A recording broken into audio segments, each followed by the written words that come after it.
Hello, everybody. Welcome to the R&R show. Surprise! Hey We're here. everybody! Hi everybody. I'm Chris, and I'm going to take over the talking duties from Ruel because Yeah. right as we were going, Ruel had the biggest coughing fit I've ever heard in my life, and then was like, "Hello everyone." So don't worry, Ruel, you're taking off. I'm sitting in the middle. I'll Well, guide us through. I Welcome to R&R. It's Chris. It's Ruel, and it's Ray. That's the directions of where everybody is. woohoo. I forgot How's to do everybody my doing? I'm sorry, friends. No, I'm sorry you don't feel good, but I have to say that was the funniest thing I've witnessed today. That was which terrible. Royal hacking up a lung and then immediately switching and being like, "Hello, everybody." We're That live. I'm sorry you're in pain. That did give me a chuckle. That was a Okay, little good. funny. Yeah, it definitely At gave least me a someone's chuckle laughing. too. And sorry to break the magic for everybody at home, but Yes. you had to know. You had to know our friends are here in chat. Hi AG Fox. Hi everybody. And we're excited for a show today. But Sure. Ruel, you are going to talk about our sponsor of the episode, which is Bad Comet and Shallow Sea, right? You have the game in front of you? That's right. And let's take a quick look at the game. I have it all set up here. It's a tile laying game, set collection, and what you're doing here is you're building up your oceans. So I've got it set up for 2 players here. We've got coral tiles, we have the sea life tiles, and we have little fish. I mean, I love the little fish. These here's the one I call Nemo. Oh yeah, so cute. And Yeah. on your turn, you may see a similar mechanisms other game. On your turn, you're going to take a pair. It's either going to be a fish and a coral, or a fish and a sea life. So the coral, you're trying to build these up.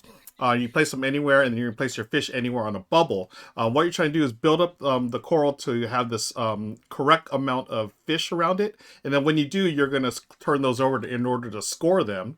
And likewise, the sea life tokens, these are longer term goals. So, for instance, I have this, I just randomly picked some to start for me and Michelle.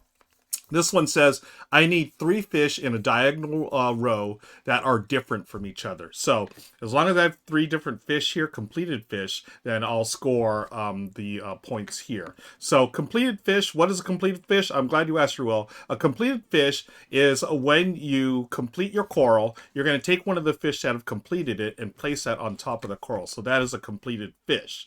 Okay, but until then, these are considered incomplete. And what you want to do is match these up with the color, so you get the right colors there. And then after you take it, just like any other like tile laying game, you're going to refill. So in this case, I'm going to refill with some new coral and a new fish.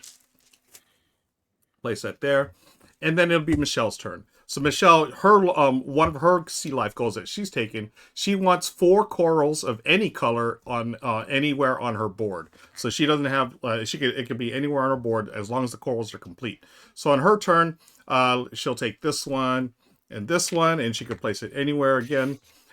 She'll place this yellow here because it'll match the yellow, and we would refill this and then continue the game. So as you fill up the fish around here, you're going to take one of the fish that have completed it. As I said earlier, you're going to do that. You'll get your points. There are also 2 end game goals. So these are chosen randomly. We have a blue and orange one.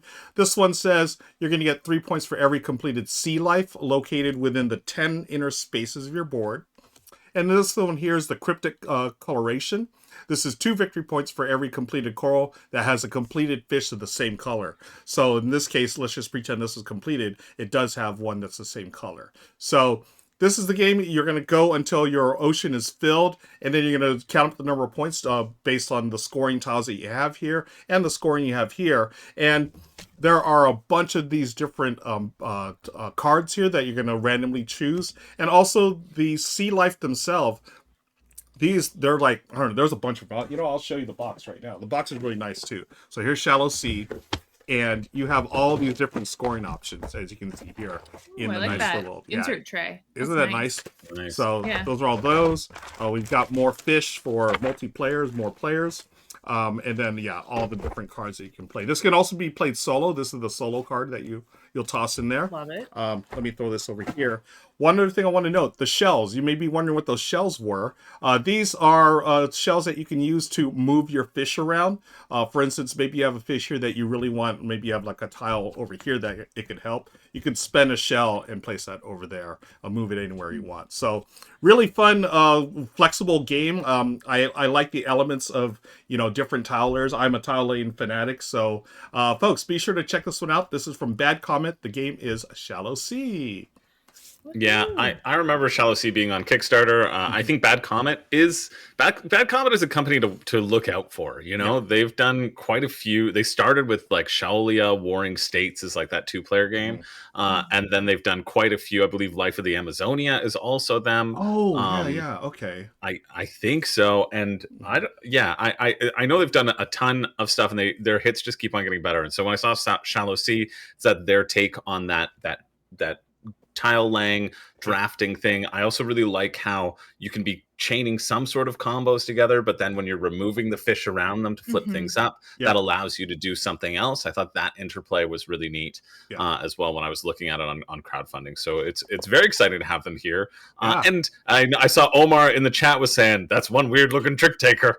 But I think you know what I'm going to do a segue here. I'm going to argue that it's a great sponsor for this episode, because the nature of trick taking is sort of like keeping track of information, right? And forcing the other players to do the moves that you want and planning out those turns and keeping track of that. And so I think in like a tile laying thing where you're tracking what other people are doing, there's some application there. There's some with the drafting aspect, you're getting different things in. I think it's close enough. I think it's also great of sponsoring this episode too to get the word out. So I think trick takers arguably could enjoy Shallow Sea. That's my call. That's my call. If you're a trick taker watching this, I think you could enjoy Shallow Sea, because I think there's some similarity. I'm 100% behind that, Chris. Yeah, and also, folks, just one more thing I want to show you. They do also have it is available at retail right now, but they also have an expansion and a mini expansion here. So, Shallow Sea. This is the nesting season expansion. I opened it up, but I haven't punched anything out. But basically, you bring in sea turtles to nest there on the board. And then we have the Shallow Sea mini expansion. This is rare fish. So all of that is now available. And thanks again to Bad Comet for sponsoring our episode today. And what was I going to say? I totally lost my train of thought. But hey, we're here. We're happy to be here. It is not on you to speak anymore for the rest of the episode, Ruel. You're pushing the buttons, and Ray and I are hanging out. And you know what? I don't want to hear a single word from you, even when you're doing your picks. Even though you have 4, I don't want to hear a word. I want it all to be in charades. As we go through and go through on I guess this is our trick taking charades. I don't know how to trick take charades. Our top list. I was just looking up on my phone another Bad Comet, but I didn't want to say it incorrectly. Wondrous Creatures is also Bad Comet. That was their latest sort of hit. And I was pretty sure it was Bad Comet, but then I wanted to double check before I got my facts incorrect. But I really I think Bad Comet does some really cool stuff, and I think their catalog is just getting better and better. So it's really cool to have them. Yeah, this was my first time to actually see one of their products up close and personal, and it was very impressive. I mean, you all saw the insert. I mean, just the components, everything's excellent. Art looks terrific, and cute little fish meeples or fishables. Yeah, it looks like it's nice production value. Yeah, very nice production. Yeah, the feeples. Feeples. Don't let Hans and Gluck come for you with feeple. Using the word feeple. Ray, we're going to be talking about trick takers today, and this is probably, I think, the list that you are the most excited for, maybe out of all of our lists. True? This is up there. I feel like yes, it's up there. This is one of my favorite mechanics. There's a game on here that I just won't shut up about, and I wanted an excuse to talk about it. This is my suggestion.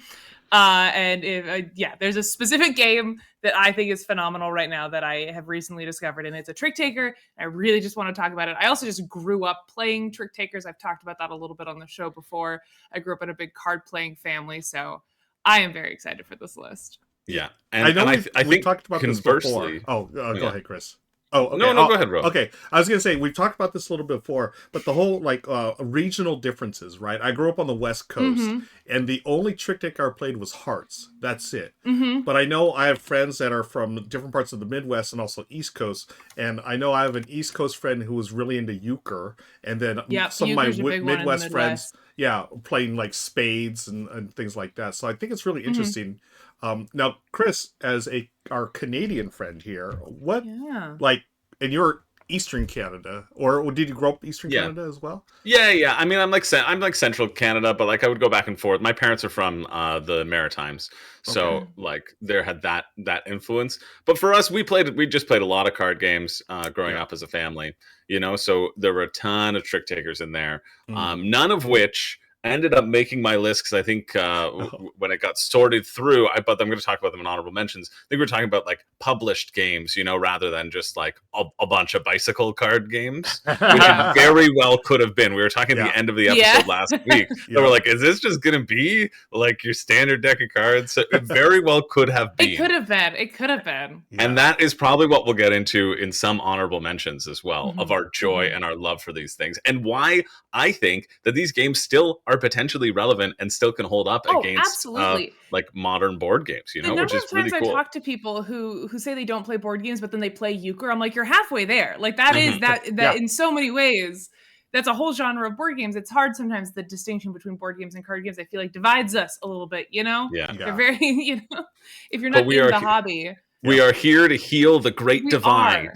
That is We what are. this video is about. That's what this episode is about of the R&R Club. The great divide is going to be Exactly. healed. Yes. Exactly. Why don't we start the healing now, Chris? You want to lead us off with our number 12? Sure. All right. Number 12. Number 12 is going to be something that I mentioned briefly at the end of last week's episode, which is Power Vacuum. I think. Yes. Is that what I put as my number 12? You did. Fantastic. We did talk about it last episode. We did talk about it a little bit, but I'm going to talk about it a little bit more. This is the concept of adding in stuff to trick taking. You see, I have a full review on Power Vacuum. That's the video that we're playing right here. But Power Vacuum essentially is a trick taking game where you play to become the best new supreme appliance. That's the theming of it. Everybody is an appliance. The great appliance dictator is dead, and you want to run the dictatorship of this the power vacuum that has been left in the wake of the fall of the greatest appliance. Here are the things that are interesting about a standard trick-taking game. About this in related to a standard trick-taking game. It has a must-follow category, which we're going to be talking about probably a lot on this list, which is if you play a suit, you have to follow that suit. You know, we're playing there are 4 suits, cards from 1 to 8, and then there are 4 cards, each pretending to be one of those suits, but they are hidden. They are a special 5th suit. They're the black cards that can be played rather than the 4 just general colors. But the reason why they are pretending is because you can see the backs of the card. You can see what suit it is. So when you look around people's hands, you can see, oh, that person just has all yellow. They are completely they were dealt a hand of just yellow cards. How is that going to factor into playing these things? You don't know that one of them might be a spy and can be a trump suit, but you do have a lot of information in which to play your cards and to choose how you play your cards. And I think that's really interesting because also the other mini game that you're doing, you see in the center of the table there's that circle with a little wire connecting. And on your turn, if you win the trick, you get to choose the flow of power. You also get to choose which power moves from where to where, and then you get to set up the next flow of power. So it's kind of twofold in that, like, you're choosing, oh, I want green to have more power versus black to have more power. And you can set up whoever wins the next trick has to make that same transfer. Which I think is really interesting because the secret bidding that you're doing normally in like some trick-taking games, you will bid on how many tricks you win. The secret bidding here is that you're given an agenda card. You can see that underneath my face there, that there's the brown and the white. Here I am betting that at the end of the round, brown will have the most and white will have the least. or I can bet that white will have the most and brown will have the least. And this stays secret unless I reveal it. And the earlier I reveal it, the more points I'm going to get for it. And so that's kind of like the bidding aspect of it, where you're choosing in advance. You don't have to reveal it. You can keep it secret. But if you keep it secret, then you have to fulfill both of those categories in order to get full points. Whereas if you reveal it, if you just get one of those categories, you can get points for that and then points for that. So it incentivizes revealing what you're going for. It incentivizes not revealing what you're going for. There's also a great mechanism where it is. There are, if you play the lowest number, you also get to either like keep a card or get a point, or I might have been reversing those two things. But it's one of those games which I love all of the stuff that it's doing. It is definitely in the realm of being complicated, and that complication is going to be weird if you haven't played trick-taking games before. But if you have played trick-taking games before, and you're like, I want a lot of things to do with this trick-taking game, then this is for sure a great pick. I personally really enjoy it. It has had sort of very positive results generally from the people who I've played it with, but it skews more positive the more card games that you have played. And if you want that extra meat to it as well. So I really like it. I thought it was a really cool game. I'm very happy to have a copy of it. It definitely won't get played as much because of the additional complications to it. I think even now too, I'm like, oh, was it the person who wins the trick gets to do the power, or it might be the lose the trick gets to do the power, win the trick gets to take a point or keep a card for next time. So there's an interesting flow there between all the things that you're juggling. But yeah, I really like Power Vacuum. I think it's really cool. And I love games that take this trick taking and really just throw a bunch of stuff on it. And I think this is one of the most exciting of that, of just throw a bunch of stuff at a trick taker and make it almost as complicated. They've pushed the limit.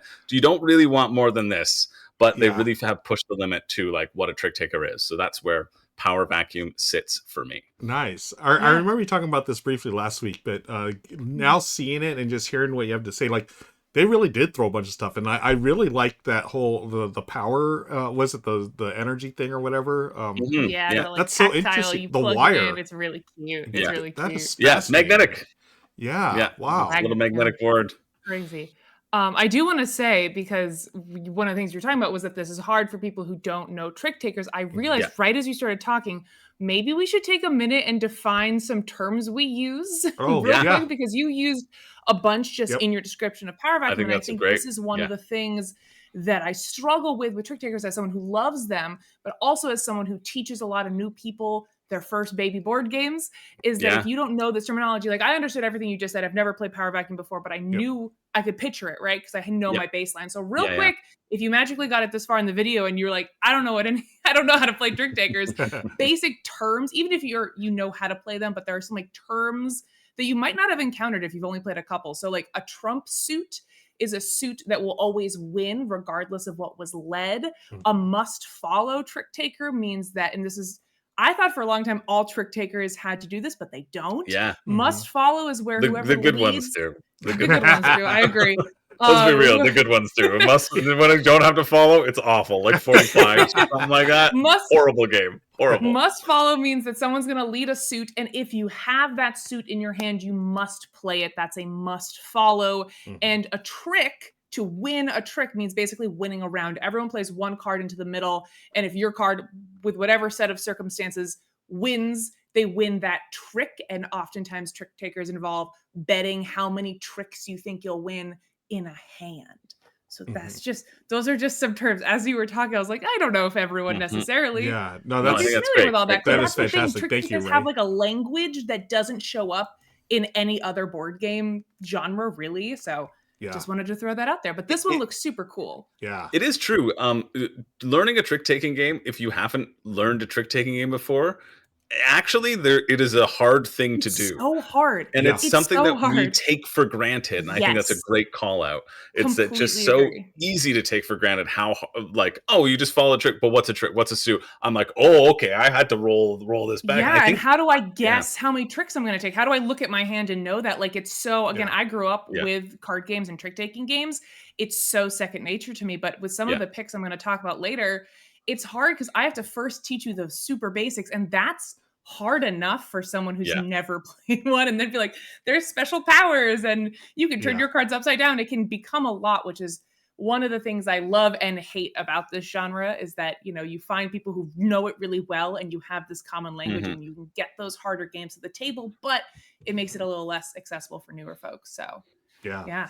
Well Yep. done. Yeah. Yeah. Thank you, Ray. That's so true. You know, Sorry, I didn't mean to derail with that. No, Power Vacuum no, looks no. super sick. I we no. totally love the needed idea that. Yeah. of the suits in the back of the cards and the trader concept. We were talking last Yeah. time about Farm Hand, I think, which is a Yeah. spiel release this year that does a Yep. similar thing, but Yeah. doesn't have that trader mechanic or Mhm. that the spy mechanic Yeah. Yeah. in Power Vacuum, which seems super cool. I really do want to give Power Vacuum a try.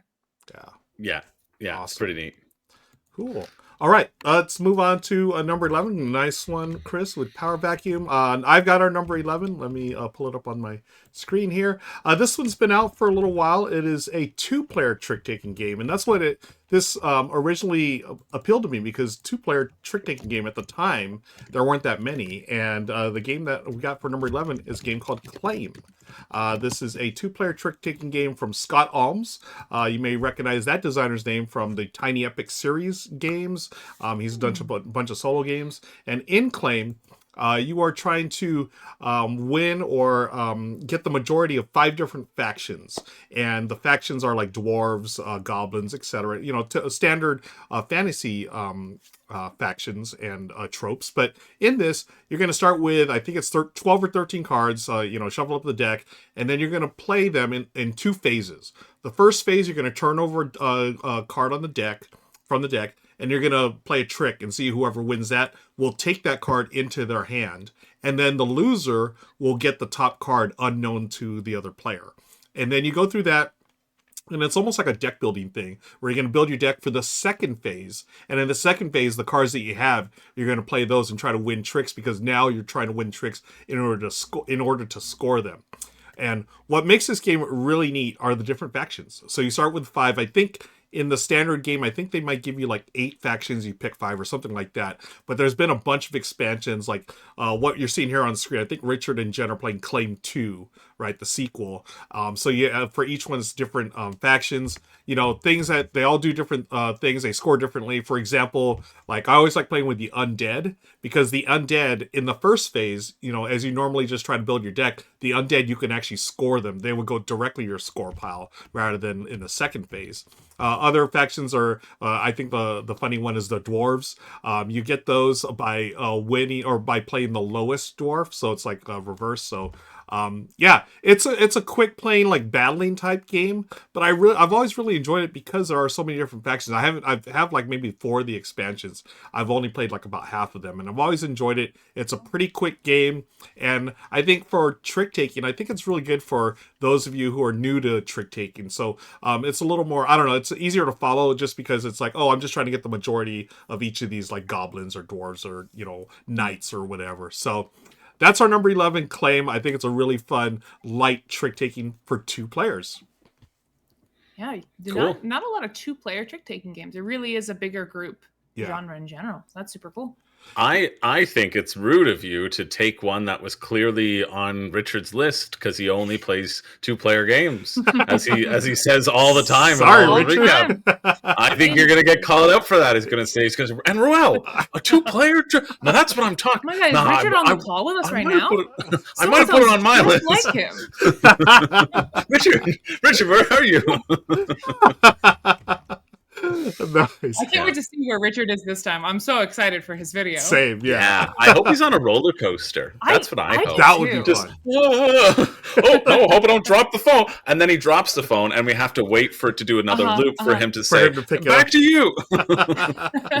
Oh my And he just gosh, leaves it in. That'd be awesome. Let's move on to our number 10. And Ray, you have our number 10 today. All right. So for number 10, we are doing a classic trick taker. This is one of those probably I always learned this as a bicycle game, just as you play with a deck of cards. I did see on BGG that it did have like a proper release, so I'm counting it as permissible. This is Oh Hell. This was one of the first one of the first like modern trick-taking games. It was invented in the 1930s, and it was one of the first games that I ever played. This is the game that I really like, besides Catan, that I grew up on. I have played so many games of Oh Hell, I can't even count. It's a classic in my family. And yeah, this is a standard trick-taking game. It's a must follow. You know, you're going to have a hand of cards. Someone's going to lead, and you're going to, at the beginning of a hand, when you get your cards, your goal in Oh Hell is to bet on how many tricks you think you're going to get. So you look at your hand, you see, okay, how many trump suit do I have? How many aces do I have? And try to suss it out. This is where sort of the trick-taking sixth sense sort of kicks in. You just sort of have to vibe out, this is what I have, that means that must be what this other person has. Try to guess how many tricks you're going to take. And the reason it's called Oh Hell, and the reason why this is my favorite of the classic trick takers, is because as everyone's going around the table and betting on how many tricks they're going to take, the person, I believe, to the right of the dealer has to bid a number that will not make the total number of bids equal to the total number of cards in everybody's hands. So if you're dealing with a 10 card hand, you cannot have an exactly even 10 number of tricks taken across the table. Somebody has to get screwed over. So the last person has to bid something that will not equal 10 in that case, right? Which means that somebody is going to either take fewer tricks than they wanted or more tricks than they wanted, or it's going to go haywire. It typically is an off judged by just a factor of one, that forcing someone to maybe play more aggressive than they normally would or duck when they otherwise wouldn't creates the tension that I really love in Oh Hell. And across the course of the game, you're going to be going down in hand sizes from, 12 or whatever down all the way. We play all the way down to 1 and then back up. And you make points only if you get your bid exactly. So if you bid 3 tricks and you take 4, that sounds like it should be good. No, bad, minus points. My family in particular house rules this game to score incredibly punishing. So you have got to be on the money with your bid, or else you go down points, and you go down points by a factor of how many off from your bid you are. So this is Oh Hell or Oh Heck or a bunch of different names. It's a classic trick taker. I think the hallmark of this game really is that somebody always loses every round. Yeah, I know it but is yeah. Screw Your Neighbor because of that. Yeah, Screw Your Neighbor is the name that I learned it under. Exactly. It's funny. Yeah, go ahead, Roa. As I've never played Oh Hell, but now I feel like I have, because spoiler alert, I have a game coming up that may play like this one, and we'll talk about that in a few. Oh, so many do. I also have one that is very similar. Okay. And Ray, I am upset with you that this is low.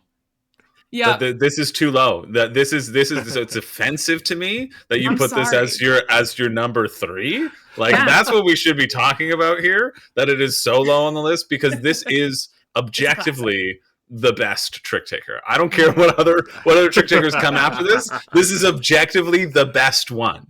I'm not going to argue with you. I just felt like it was boring to make it the number 1. But yes, it's a classic. It had to be on this list. It would have been a crime to have it not on the list. Yeah, one that I have coming up, I put specifically because I was trying to get you not to get it on your list. So I wanted to put, because I knew you'd be mad at me if I got it on my list and you didn't get it.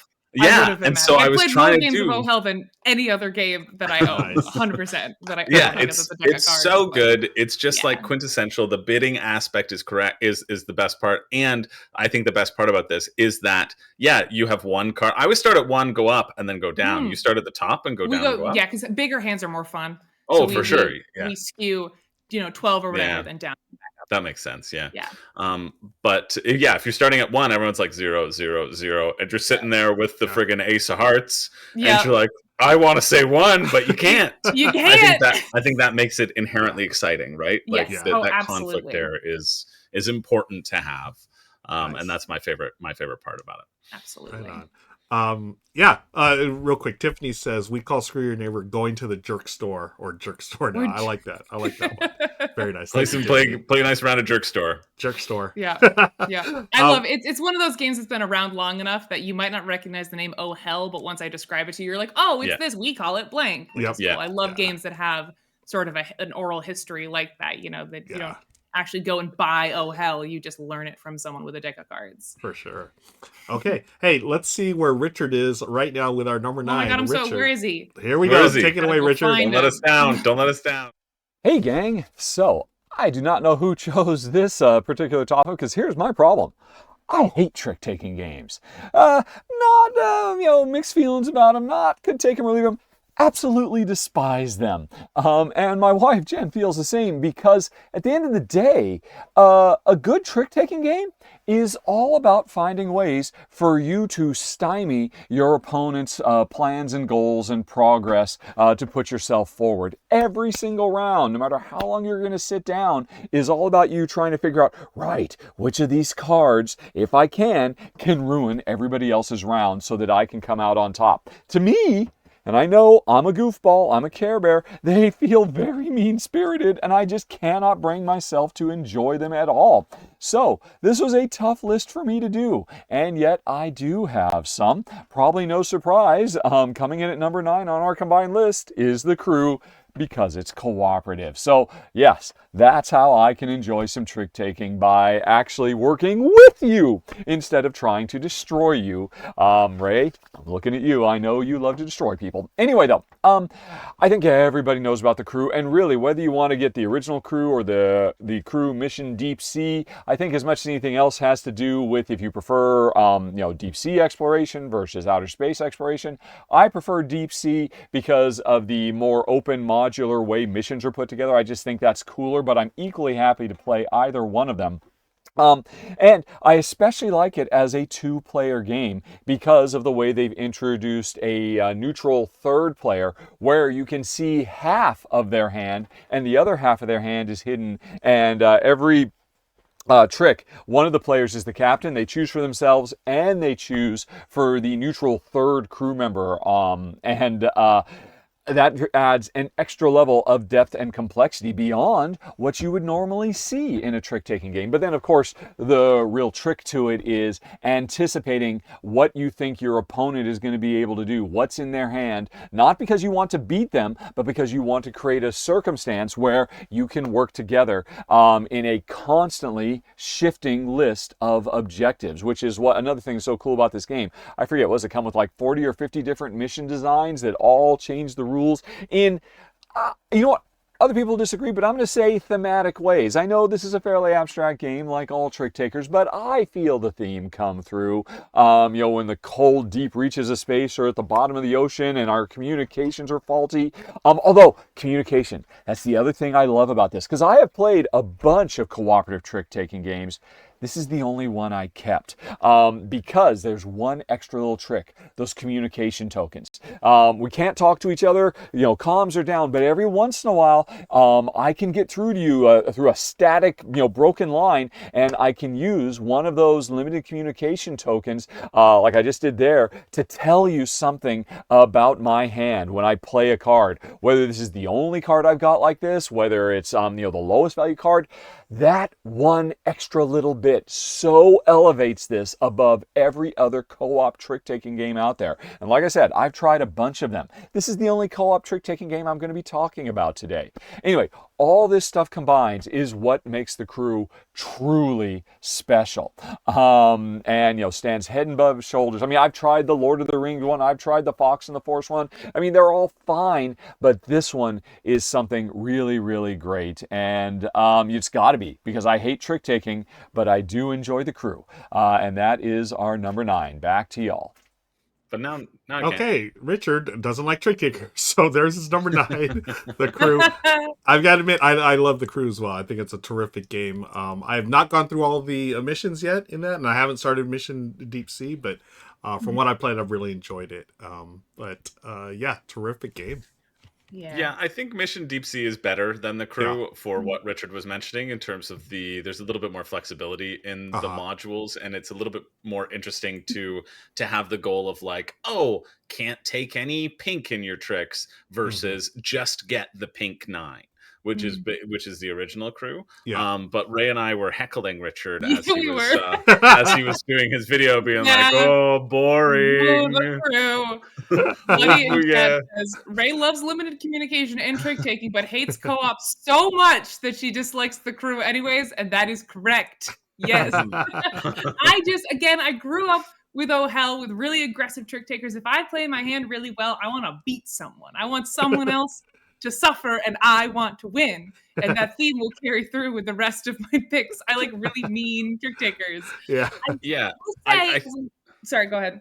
No. Go ahead. Go keep. I would never I was interrupt. going to say, as a lover of trick interrupt your takers, I will rant. say I love what the crew did for the trick taking renaissance. I will give it. I will Yes. give it its flowers. The crew really was when the industry remembered that trick takers are a thing and we should make more of them. The concept of making it co-op kind of reminded everyone of it and blew the doors open again. And that we can all thank Cosmos for. That was cool. We like that. Go the crew for that. I would always pick a cooperative. I would be interested if someone, and maybe this exists, if this exists, chat, let me know. I would be interested in like a team-based trick taker where you still get that cooperative element, but I want to beat someone, you know? Yeah. That's what I want. Somebody make team-based. There's like Wicked and Wise, which is team-based trick taking. Oh yes, where one of I them's never got that to the table. I struggled with that rule book and too one much. of them's the like the dragons, and everyone's a mouse and a dragon. Yeah. I never played it, but I just remember it way back when. Lucas in the chat says you guys played tournament at Avalon. It's really good. I don't think that's on our list, but I don't know. I guess we'll have to wait and see. Check that out. It's not. I haven't played it, but I wanted to play it this summer and I didn't, and I'm bummed about it. That's the reason I was calling out the comment. Got it. But yeah, I'm with you on the crew. It's fine. My parents really love it, and they grew up playing. Like they taught me bridge. Like we played bridge growing up, and like that's the game that we would play, and that's how they met. Playing bridge, like that's where their love story began. Wow, that's really cute. That is. And so, like, trick taking games have always been their favorite sort of genre, and so I've gotten them both copies of the crew for Christmas, and it is definitely like one of their favorite games, especially because like they can do it with smaller groups with variable players. They like working their way through the book and have done that with like some friends and stuff. So I think the crew is it definitely hits, and I think that's cool. But what I love about trick takers is exactly what you love, Ray, which is what Richard seemingly doesn't like. It's controlling the flow, right? Like in a game, if you're predicting what I wouldn't consider trick takings mean. Honestly, considering trick takings you're mean just predicting what other people are gonna do and using that to your benefit. Yeah, to call it mean seems absolutely mind-blowing to me. Like to categorize it in that way, it's predicting, it's anticipating what your opponents will do, and it's anticipating the steps and keeping information in your head. And I think that's what I love in games. If a game makes me keep track information, it's like the ultimate tracking of information because you have to think about what's been going on. And it's a little social too, right? Because not everyone would play the same hand. It's not like, oh, what cards do they have? It's what cards do they have and how would this person play it? Like my dad will always keep the ace of trump till the end if he has it, always. Like you always know that if he's got that sly little smile, it's because he has the ace of trump and he's saving the last hand. Like you know that, like that part is, I love that. Also, before we go to our next one, welcome on in BGG TV. Thank you for that raid. Let us know your favorite trick takers in chat. We are heading on to our number, 9 or 8? We are on number... Sean also, I just want to, before we move on from the crew, says, I play a hybrid version of the crew. A few simple numbers and a couple of deep sea cards helps balance the wild aspects of deep sea, helps my games feeling different without the need for the logs. And also, Sean, I've seen that copy has these different, like, it randomizes it in a way that it's like a balanced scenario every time. You don't have to work your way through the book, but like has little tokens to randomize things. It's really good in terms of getting it back to the table. So yeah, there's a way to combine them. Sean, do you have that info on like BGG or something? Let us know. And Jamie Daggers also says, this is a really important category for me because arguably I exist thanks to trick-taking games. That's right. Oh, that's true. I'm obsessed with that. AG Fox is a classic Canadian love story, meeting over a game of bridge. Meeting over a game of bridge, baby. So without games, we wouldn't have me. And so arguably, maybe that's a point against bridge. I don't know. We're moving on to me, unless anybody else has anything else to say about the crew. Let's move on to number 8. That's you, Chris. Let's do it. All right. Number 8 is a game that I played this year, maybe. It's so good, and I need to get a copy of it. It's called 12 Chip Trick. It's awesome. It's so awesome. I played this at Dice Tower West, and I think it was this year, and it wasn't last year. But I don't know. Time is meaningless, and we're all just a series of tubes. I think that's the expression. 12 Chip Trick is is a game again where you can see what your opponent has. You see what your opponent has in terms of the color of the chips. You are not playing with cards. You are playing with chips. 12 chips, in fact. If you are playing with 3 players, and in fact, but then if you're playing with 4, it's more than that. But you can play 3 to 4. I played it at 4. I think it was designed for 3, but I think both are great. You have blue chips and you have red chips. Yum yum yum. You will play a chip into the middle. You can play whatever color you want. I guess it's not must follow, but the highest number will win the trick. However, if you win the trick, something about must follow games, and all the good ones are must follow. That's true. That's true. But this I can't remember who said that. This is a must. This is a must choose. So you'll like it. Okay. Whoever plays the highest number wins the trick. They must take one of the chips and score them. This chip goes face up in front of them. That will be added to their score. If you get over 21 points, you do not get you do not score for the round. You cannot do it. Now, everybody else in order gets to take a chip. But if there are any red chips out there, you must pick the red chip first. And so it's this game of balancing, like, okay, these chips have gone to these different people, because everybody then just takes the chips back into their hand. And so some people have 4 chips to choose from. Some people have 3 chips to choose from. If you have one that's already scoring. And yeah, John Tripp's got my back. Chris's only must follow rule applies to only card games. Exactly, John. You heard the fine print. But so everybody has to take a different chip, or could take the same chip, and these hands are constantly changing, as are like the red chips where they are being placed and the danger of the red chips. And so it's all about controlling the flow of when you need to lead in order to determine, can I pick something up out of the blue? If there are 2 red chips there, you can pick either of them. And so sometimes somebody will play a red chip, and then you'll put like a higher red chip on it, or a slightly smaller red chip for them to win, and then you to get the smaller thing underneath. There's a ton of ways to manipulate who is getting what, and I think is really in really exciting ways. And then when somebody is out of chips, has scored all their chips, the round is over, and everybody scores the chips in their hands and the chips on the table, like if you haven't claimed any. And so anyone who is you want to go without going over 21, you want to be the closest to 21, kind of like blackjack. But if everybody goes over 21, then it's the highest score as well, gets the point. You play till somebody has like 3 points or something. Wow. But it's really like the way you can manipulate these things, the way you do it with just these like 4 chips in your hand, of choosing, okay, well, which numbers am I going to get? So in that example that was just up on the screen, there was an 11, a 9, and a 1. And so the person played the 11 because they're like, yeah, I want to take the 1 to score the 1, but then somebody dumped them with a red chip. And so it's that flow. I really, really like this game. I think it's really neat, super simple. And there's just a lot of interaction that can happen there, because of the restrictions around the red chips, which add in that additional restriction and doesn't make it just crazy willy-nilly like most don't have to follow games. This looks fantastic, Chris. I've never heard of this game, and just the whole the thing with the chips, and it's simple yet, like you said, you can control the flow using those red chips. This looks terrific, and I feel like this might be a good. What do you think? Do you think this would be a good entry point to someone new to trick taking? No. I think absolutely not. I think it's way too weird. I think it's really weird. I just figured, hey, it's chips. It's easy. Exactly. Everybody knows chips are easier than cards. Right? Yeah. Just look at chip theory games, the lowest complexity games out there. Right. No, I think because of the flow, like you're choosing when to win tricks and when to lose tricks. That's what I like about it. And you want to lose the trick for somebody else to win it, and then be in that turn order to get the thing you actually want. So because there's so much back and forth between all these things, I think it would be much harder to learn. But I think it's very fun. Yeah, somebody flagged me at Dice Tower West and was like, "Hey, we should play this game. I think you'd really like it." And I was like, "Okay." And so we Nice. played it, and I was like, "Yeah, I do really like it. It's great." That's awesome. Yeah, so it was a very fun time. This Very nice. totally unlocked a memory in my brain because I've 100% played this game before. Have you? But then I looked Oh. it up and it came out in 2022.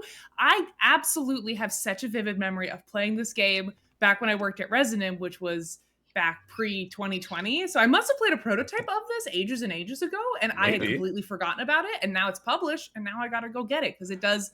I remember really liking whatever iteration of this I played a long time ago. Nice. So thank you for putting this on the list because I have in that, or we're in a simulation because I absolutely have played this game before, but it absolutely was not after 2022. So I have to get it and play it again because everything you said sounds so up my alley. Yeah. Also, Totally AG so. Fox saying seems like a good bar game. Yeah, Yes. it would be great Yeah. because again, you don't have to worry about the Chips. cards. Yeah. So good. Yeah, Yeah. I'm literally putting this in my cart right now. Same. Nice. really Yeah. good. No, it was super fun. I was so happy to play it. I was like, dang, this is cool. Every time I think about it, I'm like, yeah, this is sweet. And just like cute little package. What can go wrong? Exactly. Love everything in a cute little package. I do too. Oh yeah. All right. Nice choice, Chris. Let's move on to our number 7. I've got that one. And this is a trick-taking game that adds stuff to it. And let me get this on screen real quick. It is not ready. It should be ready right now. Come on, Ruel. Get that. Okay, here we go. Number Come 7 on, Ruel. is a game called Tricky Tides. This one came out a few years ago. It is a game of trick-taking, and it's a pick up and deliver game. So what you're doing is using you're playing cards, the tricks themselves. Each card has directions on them, like northwest, southeast, and also the diagonals. And you're going to play a trick every round, and whoever wins a trick gets to move their ship first. Because what you're trying to do, and let me move in the video a little bit, you're trying to collect resources in order to deliver them according to the different contracts that you have.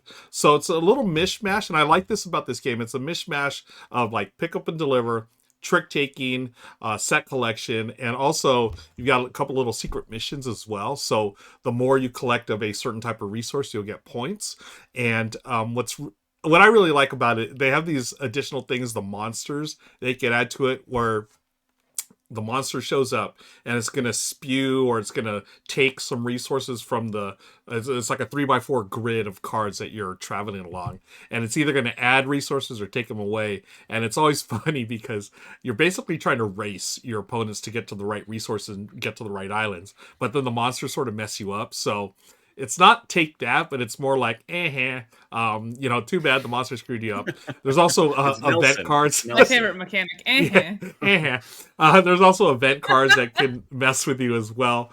But I just thought this was a really clever game. I was introduced to this game like years ago, and I'd played the only trick-taking game up to that point. I think I'd played like Hearts, and that was it. So then to be able to play Tricky Tides was like sort of mind-blowing to me. It's like, whoa, we're playing tricks, but by using those tricks, I'm going to be able to move my ship around. And to use my ship, I need to play the right card, because if you go first before me, you're going to get to the spot before I am. But also, on each card, the different directions. So maybe I have one that only goes east, and I need to go west. Do I play my other card? But I'm trying to save that because it's a bigger number. All these different things come into play, and I really like that about Tricky Tides. And it's only about a 30 to 45 minute game. So you get these nice little moments of, decisions and, and stuff like that in like a small package. So definitely recommend this one. This is Tricky Tides. I've never heard of this one. I'm picturing the way in which a game comes up to Ray, introducing themselves to Ray and like giving them the game dating profile, and Ray goes, "Shh, you had me at." Absolutely. No, this sounds really cool. I also like the idea that you're moving, that you're playing, you're trick taking in order to physically move in space somehow. That's very cool. Yeah, and I don't think I've seen it in other trick takers yet where, yeah, it does have like No. a spatial element to it. Like, Yeah. in order to move your ship in this 3x4 grid of cards, you need to win a trick. Or you can purposely lose one knowing that, you know, maybe your opponents, you can sort of see where they're going to go with their ship, and you sort of lose one in order to save that card so you can go somewhere else on later turn. It's really neat, Ray, and I think anyone that enjoys trick taking will enjoy Tricky Tides. Awesome. Nice. Okay, let's move on to our number 6, and this will be Ray. That's me. Okay, number 6. Let me get my notes. What did I put for number 6? Aha, yes. Okay, so this is a game I ignored for a hot minute because of the Yeah, me too. theme. I said, the world really doesn't need another cat game where the cat theme is just kind of there. We don't need it. I don't get it. What is this game? And then I think I maybe demoed it at a con or something. Finally, someone got me to play this game. Oh, yeah, I played it at a con. Finally got to play it. And this is one of the few games where I can actually say the cat theme is implemented in a really clever and unique way. This is Cat in the Box, which is based off of the Schrodinger's cat theory, which is that, you know, if you've got a cat in a box, you don't know if the cat's alive or dead till you open it, which therefore makes the cat simultaneously alive and dead, or something quantum physics. That's it. Yeah. The way that theme is implemented in this game is that everyone's got a hand of cards, but there are no suits. The cards do not get a suit until they are observed, right? So basically that means is you have a hand of like gray cards, and when you play it, you tell the world this is a green 6, right? You just decide what color it is, and you could just pick a color. You could just say this is a green 6, and now it is a green 6. And that is the core of Cat in the Box. It's a trick taker with no suits, and I love that pitch of this game when I'm trying to get friends to play it, is that it's a trick taker with no suits. I think that's really clever. To make it not totally insane, after you play a card, like say you play your 6 and you declare it to be green, you then take one of your own markers and mark it off on this big central board. You'll mark it off under 6 and under green, and you'll place a little chip on the board, meaning that the green 6 exists. I have the green 6, therefore Chris cannot have the green 6. He has other 6s that he will have to declare as other colors of 6s that do still exist. I might be green with envy. Exactly. And it plays like a regular, you know, I believe it's must follow. You're bidding on how many tricks you want to make, and you get points if you successfully get the number of tricks that you said you were going to. And my favorite thing, little bonus thing that this does, because as I've mentioned before, I don't like trick takers that get crazy, that do like a bajillion things with special powers and blah, blah, blah, blah, blah, because I think the core of trick taking is really interesting. The thing that this does is those cubes that you put down on the middle board, you're also playing a little area control spatial game at the same time. You're going to get bonus points for getting groups of tokens near each other on this board, which kind of incentivizes you to play a lot of a certain type of card, maybe a lot of one suit or a lot of high numbers or a lot of low numbers, try to clump them together to get points so it's not too overwhelming. It also helps with new players who look at a hand of black cards and just go, I don't know what suits to make these. Well, okay, after you play your first card, try to make your other cards near that one on the board. So if you played your green 6, your next one should be maybe a red 6 because it's right above or whatever. That I think gives people some guide rails to how to play this game. But this is so clever. I think the theme is really well implemented. I really enjoy watching classic trick takers, watching their brains break with this because there are no suits. It's a lot more social. You're trying to figure out what other people are going to play, how they're going to play the game, and also more flexible. I think one of the most frustrating parts of a game like Oh Hell is if you just have a bad hand, you just have a bad hand. Cat in the Box gives you some flexibility and lets you kind of take control of what kind of hand you want to have. Because there is a trump suit. Red is a trump suit. You can just decide, I have a handful of trump cards, and that can make for really interesting, really chaotic gameplay. So yeah, this is Cat in the Box. Yeah, this was such a huge hit a couple of years ago when it came out. Yeah. And as someone who's not the biggest trick-taking player, I really enjoyed this one. And I think it's, for what you said, Ray, that whole area control thing, that's what really appealed to me. I thought that was really clever. I mean, it was clever, just the whole, like, hey, there's no suits. Exactly. But you add in that area control, it's like, oh, mind blown. I was like, put it totally over the top for me. I really enjoyed Cat in the Box. Yeah, it's Yeah. a nice little bit that isn't too obstructive to the rest of the Right. game, right? You're not going to like totally win the game if you with that spatial element, but it's a nice reward. It's a nice little bonus Yep. thing. Absolutely. Now, I was gonna laugh at you for saying this is cat themed, because to me it really isn't cat themed at all. It But like isn't. when we It's look just at the name. It's just I think it's a clever. I think it's a But when clever we name. look at no, but they lean into it, and people love the cat of it all. Look at Yeah. this colossal cat in the box. They've got Yeah. little cat trays. They've got a cat plushie that can wander around. I think you're completely vindicated, and I can't. Thank you. And Thank you. I want to make fun of Chris of the past for not thinking this was a cat themed game. Thank you, Chris of the future. I appreciate Yeah, it. Chris of the future, he's evolved. He knows. Chris of the past, he had some outdated ideas. But now Chris of the future, he's on par with it. I didn't want to try this game because of the tagline. I hated Yeah. the tagline. I hated it. Oh, it's a trick taker with no suits. Oh, you Whoop-de-doo. hated that. I hated that. I hated that so much. Oh. I hated it so much. I was But like, it's I don't clever. care. I'm like, no, it's got no suits. That's stupid. Then it's not a must follow. Oh, the bad game. If it's not a must follow, that's what I said. But then when I played it and I realized, oh no, the cards do have suits. You just choose. You just don't know them. what they are yet. Yeah.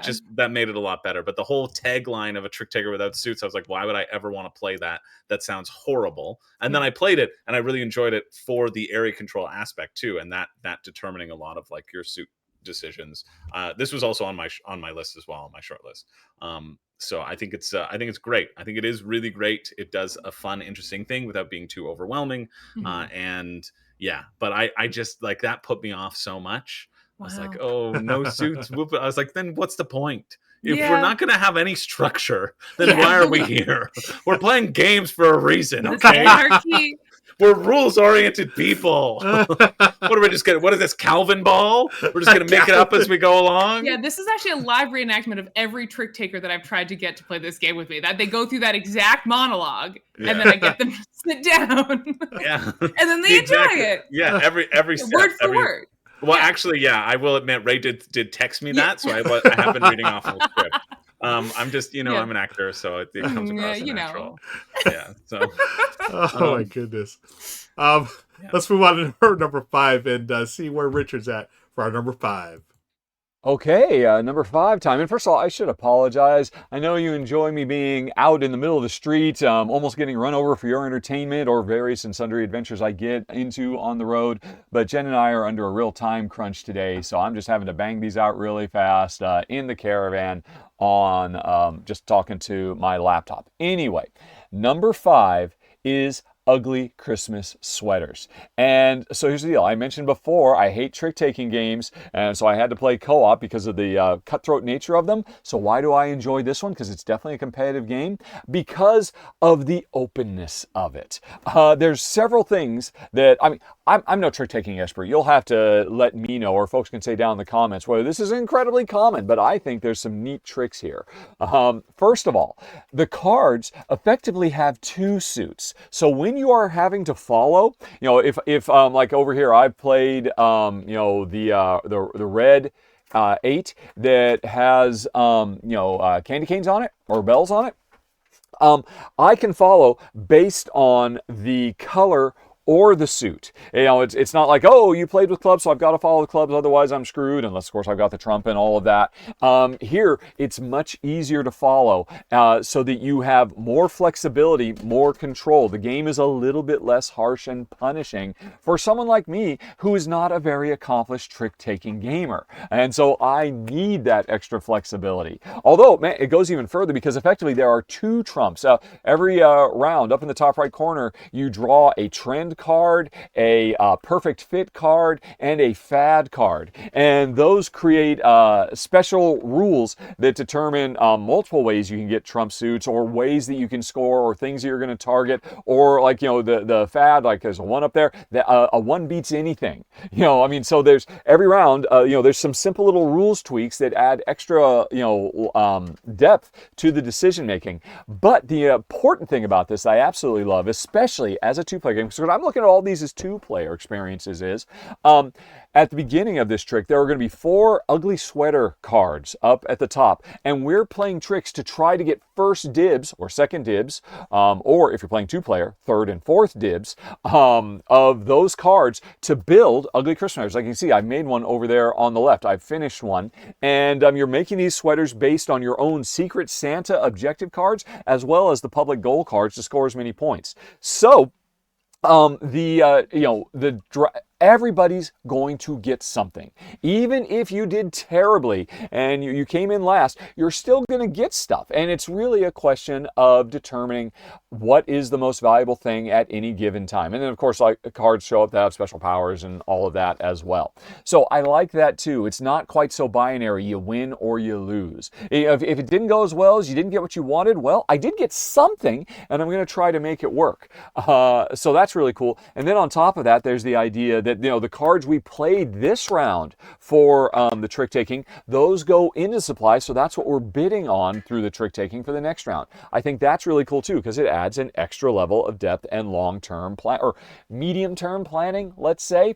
Yeah, there's a lot to recommend here. Then on top of that, the theme is wonderful and kitschy and charming and just perfect to bring out. One thing I would warn, there is a lot more going on than most trick-taking games. The depth doesn't come so much from the winning the tricks and all of that. It comes from the, all the different objectives that you're trying to balance in your head. You've got your own personal goals, there's public goals, there's shifting and whatnot. And then, of course, all the trick-taking mind games on top of that. All this stuff combined makes Ugly Christmas Sweaters really stand out for me.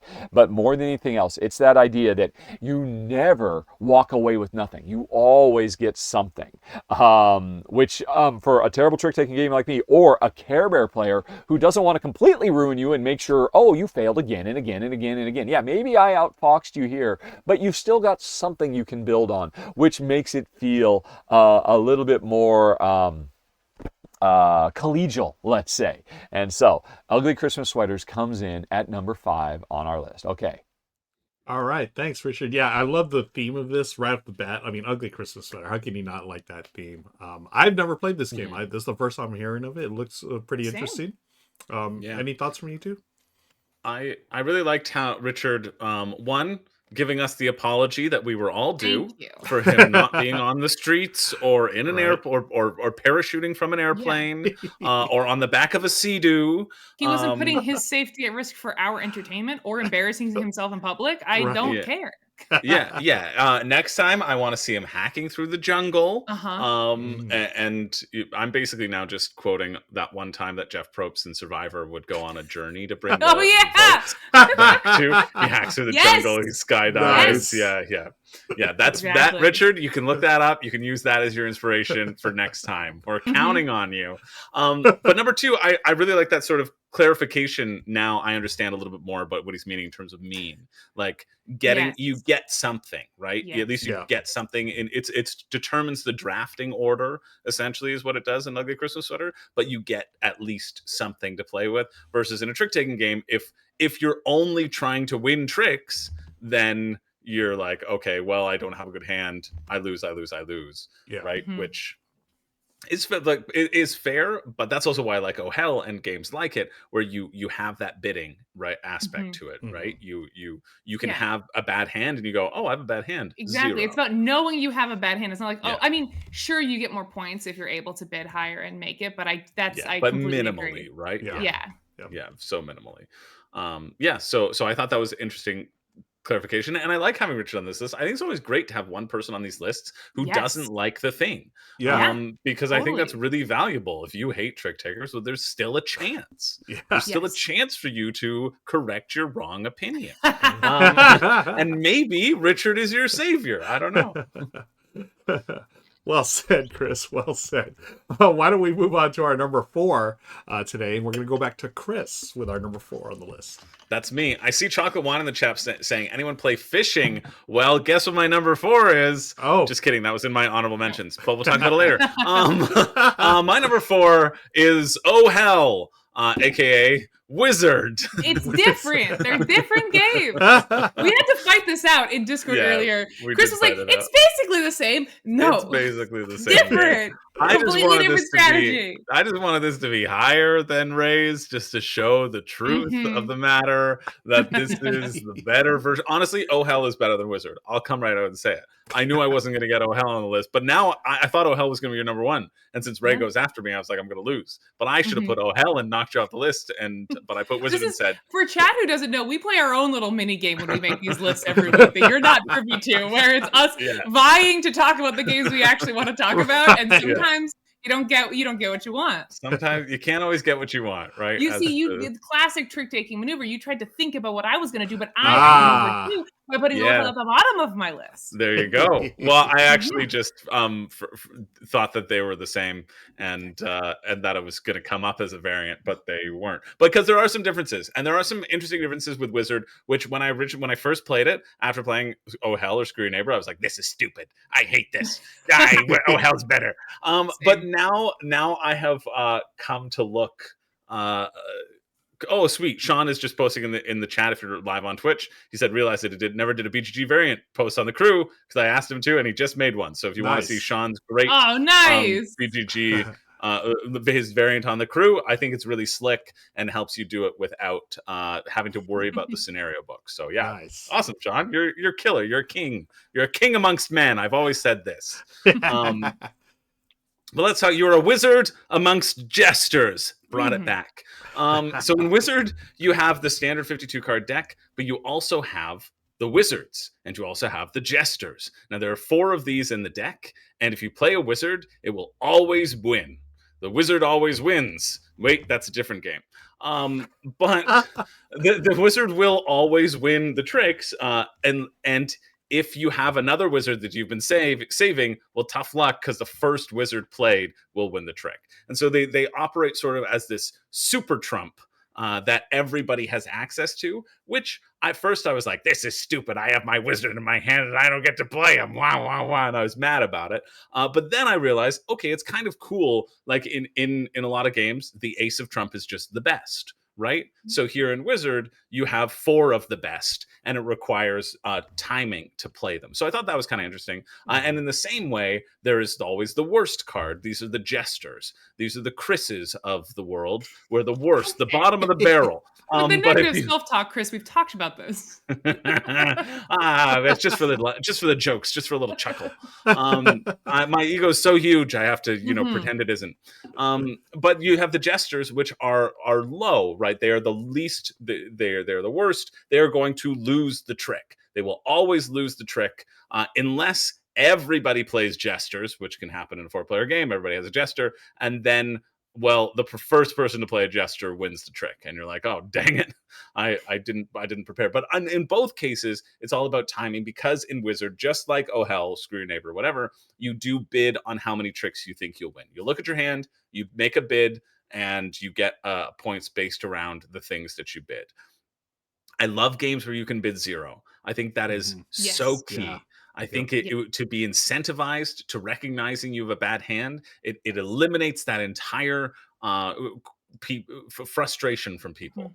And you play a totally different game, trying to duck, totally not take tricks. Yep. Absolutely. I'm like, oh, I probably could win these. Nah, I'm going to go 0. Yeah. I'm going 0. Yeah. Like, nah. Oh, you want this ace? Yeah, sure. I got I got wide coverage here. Take the ace. That's fine. Yeah.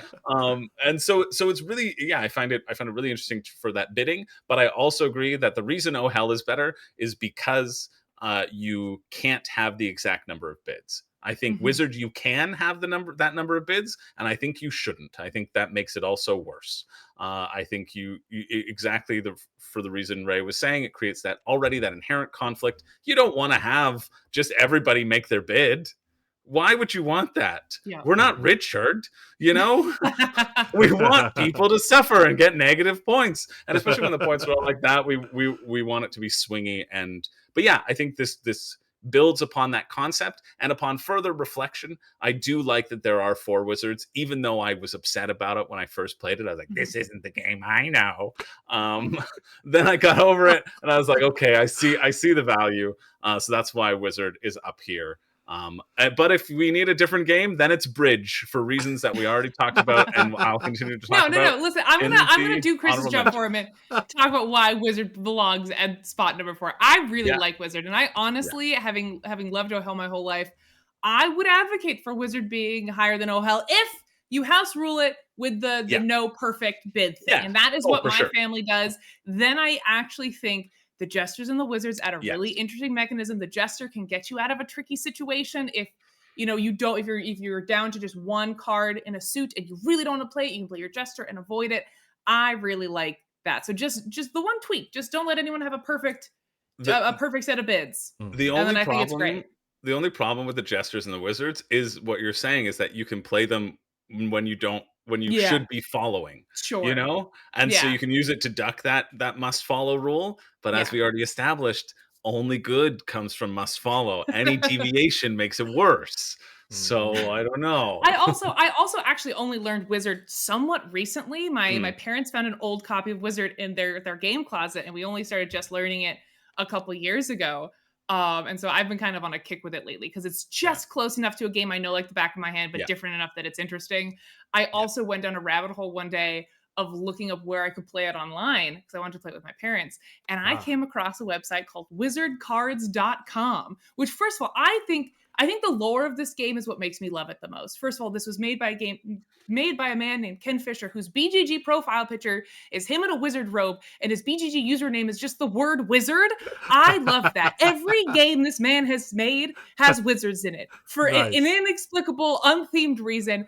I love that. And he made maybe because he's a wizard. Maybe because he's a wizard. Like, I just think it's campy and fun. And then I found wizardcards.com, presumably made by Ken Fisher as well, that looks like it has not been updated since 2002, where you can still actively play online very janky games of Wizards with its thriving micro community. I hung out, I made a profile, I made some friends. Like, it was nice. It took me back. It was what the internet was for, like little micro communities. Nobody cares that it has a BGA implementation that's way smoother, nicer graphics. You can play the jankiest 2002 website version of Wizard, and I highly implore you to do so. You can hang out with me in the mornings, except for that it's firewalled on my work computer, but I sometimes have it on another computer next to me that I play it on my morning meetings, and you can come hang out with me and all of my 3 friends that play at 9 a.m. Eastern Standard Time on wizardscards.com. That's great. Wizardscards.com. Wizardcards.com. That's awesome. I just love that. I think it's so campy and fun. Oh, I love that. I love it. Friends, we're going to move on to our number 3 game, which is mine. And so I alluded to this game earlier when we were talking about Oh Hell. And confession time right now. I played this game exactly one time.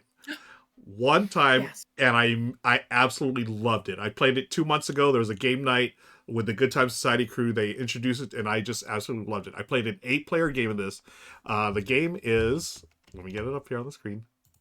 The suspense is building. I don't remember what he put. Oh, yeah. Good choice. Good choice. This game, I had no idea. And, the more I heard about Wizard and Oh Hell, I was like, oh, that's really similar to Skull King, where you start off the round, you're all going to simultaneously bid how many tricks you're going to win. And a lot of times I went with 0 and it worked. But then as you play the game and you start with 1 card, and then the second round you get another card, so you get 2 cards. The third round you get 3 cards all the way up to, I think it's like 10 rounds or whatever. But it's so good. And you have your numbers and everything. The highest numbers wins. You have to follow suit. It's a must follow game. But also you have the different abilities from the different cards, such as the mermaids, the Jolly Roger flag that trumps all the other suits. The mermaid trumps number cards. The pirate trumps the mermaid. All these different things. So it's really fun because you play 1 card at a time and you're going in order and you're hoping that either someone hasn't played the card that you can't beat or want to beat, or vice versa. Oh my gosh. For a one-time play, I kid you not, I was like, this is the best trick-taking game I've ever played. I love it. And again, as we've gone through this list, I just learning about Oh Hell and Wizard, I'm like, okay, so I think this is derivative of that, but I really like this one a lot, and I can't wait to play. I already ordered my own copy, and it's got to be played one of these days. But I will be taking the next family party because Skull King, my friends, I absolutely loved. Cool. Yeah. Even though you've only played this once, this is a solid choice. You were not steered Okay. wrong. This one is kind of the upper limits for me of like there's a lot going on, but you open each hand by screaming yo ho ho. This game does not take itself seriously, and like that's what I like about it. It's quick, it's silly, it's goofy. And I think that premise immediately, there's so much going on that it's okay. Do you know what I mean? And it, the scoring, that's what got me to Ray. It was just, you get you're trying to bid and you're trying to score, you score 20 points or whatever per trick. But if you don't hit your bid, then you're going to lose 10 points per trick. And that's, again, as the rounds get higher or a higher number, you can it's either swing for the fences or you're going to lose all your points. And the one game I played, it was totally like that. Someone was like in very last place most of the game. They swung for the fences and somehow scored a ton of points and won. And it was just one of those great moments. It was like, shoot the moon. Shoot the moon. I love that. And I loved Skull King. And that's why it was our number 3 for the list. And personally, my favorite trick-taking experience I've had. Nice. It was fantastic. Okay. Yeah, great choice. Solid choice. Let's go to number 2. Ray, what you got for us? All right, this is the game that I suggested this list because I want to talk about it really bad. So this is a game that I saw on Blue Sky. Shout out to the Blue Sky board gaming community because I saw it on Blue Sky, and it has this really grainy medieval cover, small box.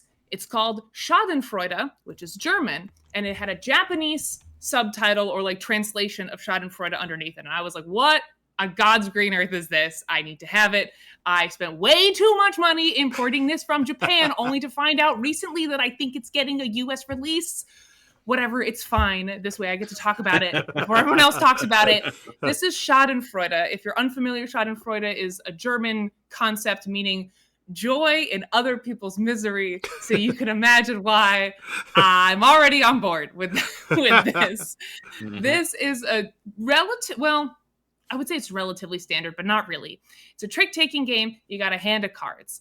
You have 4 suits, asterisk, 4 suits mainly, and you must follow, just like a regular trick-taker. The trick here is that you're playing out your cards. No, you did. Okay. Let's calm down. Normal must follow trick taker. There's no trump suit.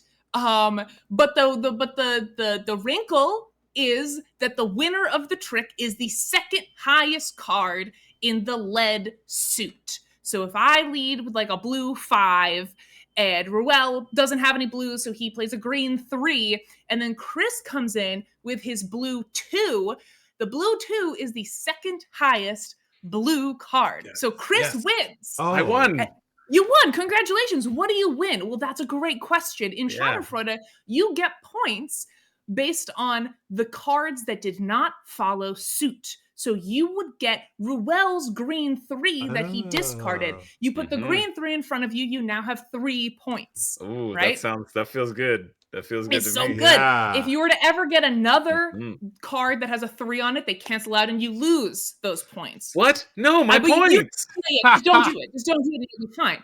And so over the course of a round, you'll be collecting cards in front of you. And then at the end, once everyone's played their cards, that total number of all the various cards that you have in front of you is your points for that round. Remember, the cards in front of you are the discards of people who couldn't follow suit, which is very interesting, and we'll get back to it later. Those are your points. Okay, great. I hear you asking, how many points do I want to get? Great question. The second highest? Kind of. Oh. Yes. In Schadenfreude, the game ends when someone surpasses 40 total points. And then the person who wins is the person who got the closest to 40 but didn't go over. So what I love about this game is the tempo switch in this game. At the beginning, everyone's trying to get points. And then you round the bend of 20 points, and yikes, you could definitely get like 25 points in a round, and you don't want to go over 40. So all of a sudden, people are pumping the brakes. I love games that do that. It's one of my favorite mechanics is the close but not over. I love that. I love that in this game in particular. It's so that second best thing is in the scoring at the end and also in the hands that you play. I think that's super clever. I love the tension, the tempo. What I love the most about this game is it takes my favorite part of Oh Hell, which is setting other people, and makes it that the game. So in Oh Hell, what you can sometimes do is try to make someone take a trick they don't want to take by maybe you have the ace and you're choosing not to play it because that will put someone over their bid. Oh no. I love how coy you are there. Maybe you have the ace. Oh, Or, no. you don't really need this trick, but someone else really wants it, so you take it when you don't have to. This game is that in just a pressure cooker. Because of that second best card winning, it's much more variable who is going to take a trick. So there's a lot more setting. There's a lot more, once someone's getting a lot of points, maybe after you've rounded the bend of 20 points, total for people, once they start getting a lot of tricks, everyone at the table decides, you know what? We're just going to not take any more tricks. We're going to duck them and watch this one person get all of these points all of a sudden and go over 40. And then you're trying to play this game with everyone else to see like who could be second best by the time that happens. I love the tempo. I think this is so unique. I'm so excited for this to get a release in the States. I heard that through the grapevine that that's happening. Don't take my word for it. Cool. But yeah, this is Schadenfreude. Coming to the current. No, not we would. This is too much for us. But this is my current trick-taking obsession. I think this game is so interesting. Nice. I mean, it sounds like it suits its name, right? Schadenfreude. Yes.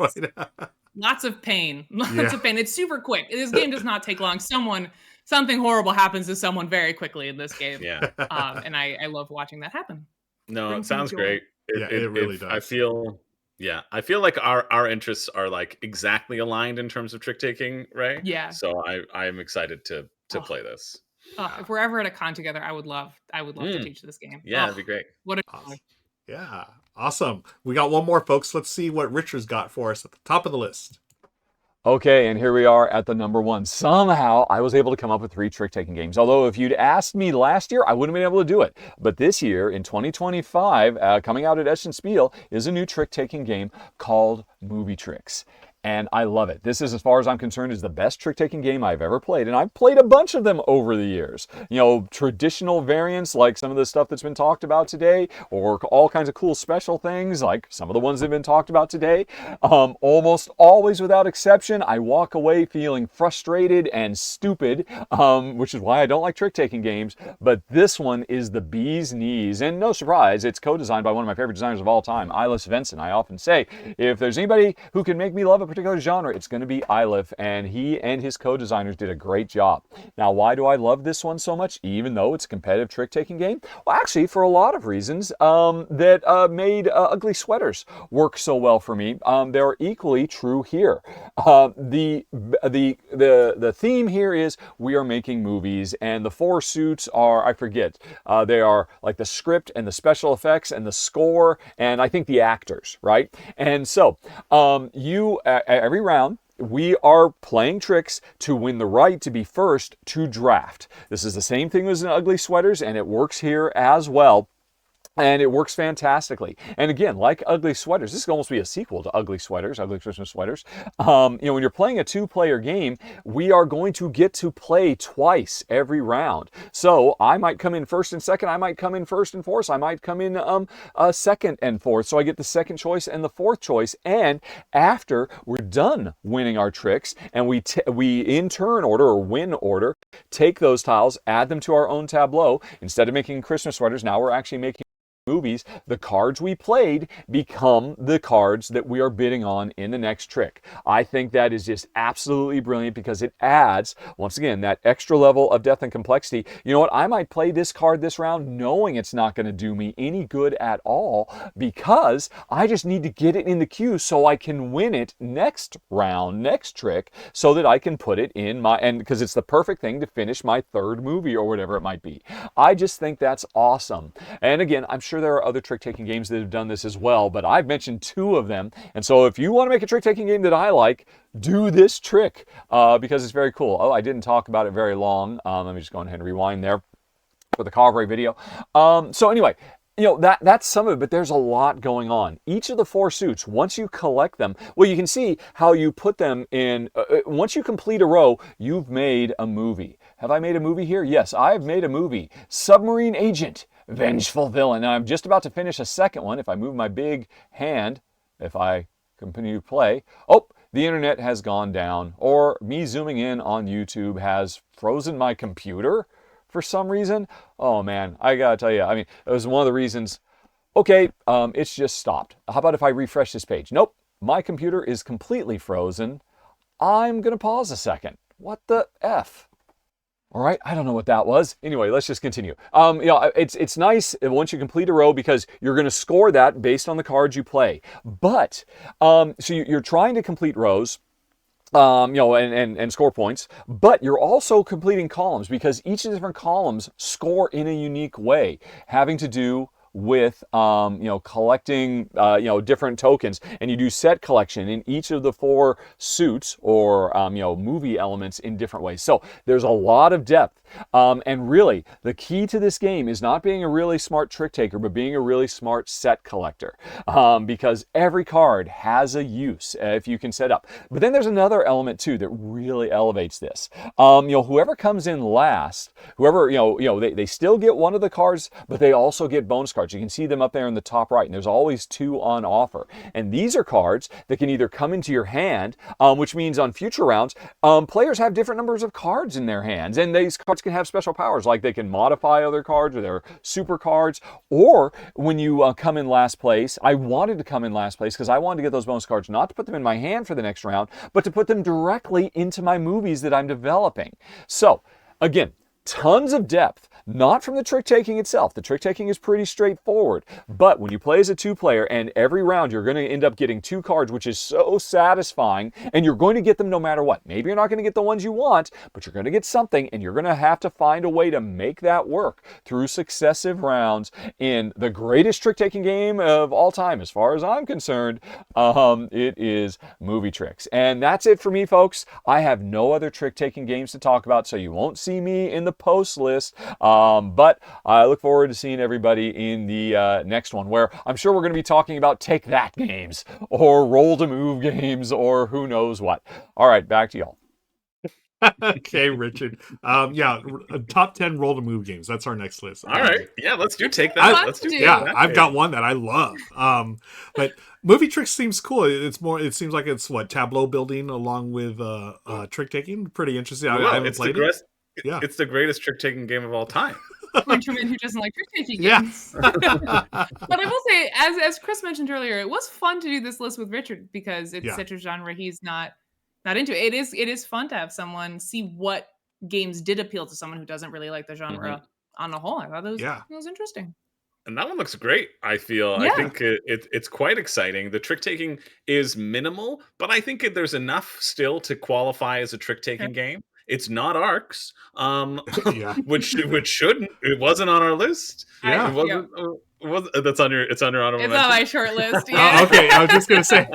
Well, let's talk about our honorable mentions. Good segue. But yeah, I think it's it definitely looked like a fun game with a lot of decision space, and I like that it again incorporates one of what I think has been a lot of our favorite thing of great to win, but also great to lose. Having that balance between the two, I think is just like lovely for a trick taking game. Just like our favorite, our 13th pick. Arcs, right? Yeah. I put Arcs in my short list. I never actually sent it in as a proper choice because it's kind of an annoying pick for trick taker. It's very funny. If you go on BGG and you sort by trick taking, it is like the number one. It's the number so if you were like new to the genre, you'd be like, let me get this great card game. Trick taking, it's not trick taking. Obviously, Arcs is first and foremost a war game, but the trick taking is done really interesting in this game. The trick taking is integral to how the back end of the game functions and the sort of power struggle with the card aspect of the game that isn't taking place on the board. But it's not, I would not say its primary mechanism is trick taking. So I did not put it on my list, but I really love Arcs. It was my game of the year last year. I really love it. Nice. And I remember opening this up not really knowing that it had trick taking and like learning and being like, by God, there's this little trick taking element to it. But yeah, it's not. Yeah, I Truly. personally still don't know that it has trick taking, even though I've played it. It does.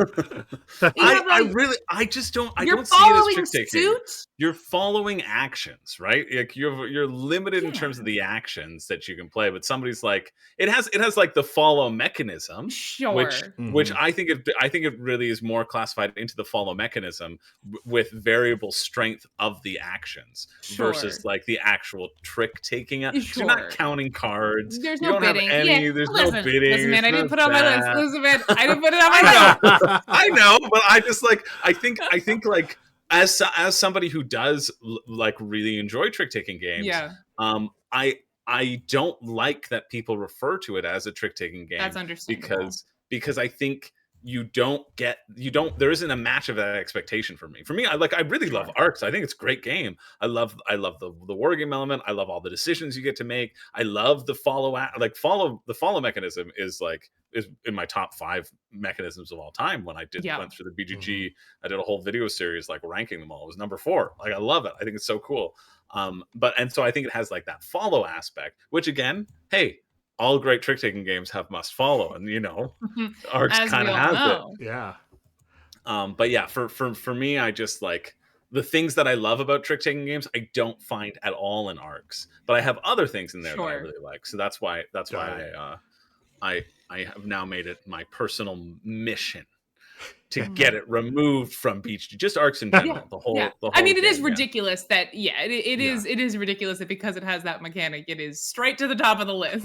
Best trick Yeah, taker of all time. you sort by It's a rank, little right? silly. Yeah, It's a little silly. yeah, it's You fine. know what? One of the games that made my list, I thought, I don't know if anyone else had it, but Rebel Princess. Like, I really enjoyed that one from, was it Mm. last year? I haven't played it. Basically because it hits a sweet spot with me because I mentioned how much the one trick taker I played when I was a kid was Hearts, and Rebel Princess is basically Hearts but with special powers and stuff. So Mhm. yeah, I love the theme too. You're princesses, and like here the we are theme a playing Good lot. Times Society. And you want to get away from the icky princes because you could be a princess without any prince messing you up.